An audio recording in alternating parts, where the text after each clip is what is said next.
नमस्कार, TV51च्या या बुलेटिनमध्ये आपलं स्वागत। आपल्या परिसरातील ताज्या बातम्या व चालू घडामोडींचे अपडेट्स आपल्या फोनवर मिळवण्यासाठी TV51च्या YouTube चॅनलला सबस्क्राइब करा।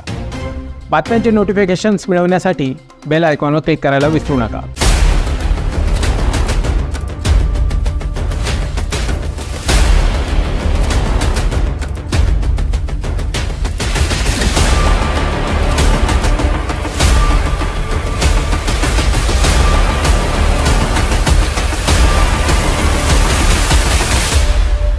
नाशिक जिल्ह्यात मोकाट जनावरांचा प्रश्न दिवसेंदिवस गंभीर बनत चालला आहे।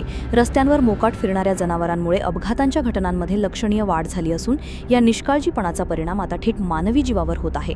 अशीच एक धक्कादायक आणि संतापजनक घटना कळवण शहरात घडली असून मोकाट गायींच्या हल्ल्यात एका वृद्धाचा मृत्यू झाला आहे। ही घटना काल दुपारी साधारणतः 2 वाजता घडली। कळवण येथील ओतूर रोडवरील मर्चंट बँकेजवळ असलेल्या श्री सायबर कॅफेसमोर भालचंद्र रघुनाथ मालपुरे वय 88 हे त्यांच्या कामानिमित्त रस्त्यावरून जात असताना रस्त्यावर असलेल्या मोकाट गायींनी अचानक त्यांच्यावर हल्ला चढवला। गायींनी त्यांना शिंगांनी आणि पायांनी जबरदस्त तुडवले।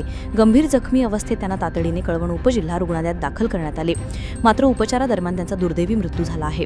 याचवेळी याच गायींनी आणखी एका वृद्ध व्यक्तीवर हल्ला चढवला असून तेही गंभीर जखमी झाले आहेत। ही संपूर्ण घटना परिसरातील CCTV कॅमेऱ्यात कैद झाली आहे। या घटनेनंतर परिसरात मोठा संताप व्यक्त करण्यात येत आहे। या मोकाट जनावरांमुळे केवळ वृद्धच नव्हे तर लहान मुलांपासून महान धारकांपर्यंत सर्वांनाच जीव मुठीत घेऊन प्रवास करावा लागत आहे। जनावरांचे मालक दिवसभर त्यांना मोकाट सोडून देतात आणि केवळ सकाळ संध्याकाळ दुधासाठी त्यांना परत घेतात। या निष्काळजीपणामुळे रस्त्यांवर या जनावरांचे कळप मुक्तपणे फिरत असतात, चौकांमध्ये ठाण मांडून बसतात, ज्यामुळे गंभीर अपघात आणि आता जीवितहानीही घडत आहे। या घटनेनंतर नागरिकांकडून जोरदार मागणी होत आहे की मोकाट जनावरांवर तातडीने नियंत्रण आणावे, त्यांच्या मालकांवर कठोर कारवाई करण्यात यावी, अन्यथा पुढील काळात अशा आणखी दुर्दैवी घटना घडण्याची शक्यता नाकारता येत नाही।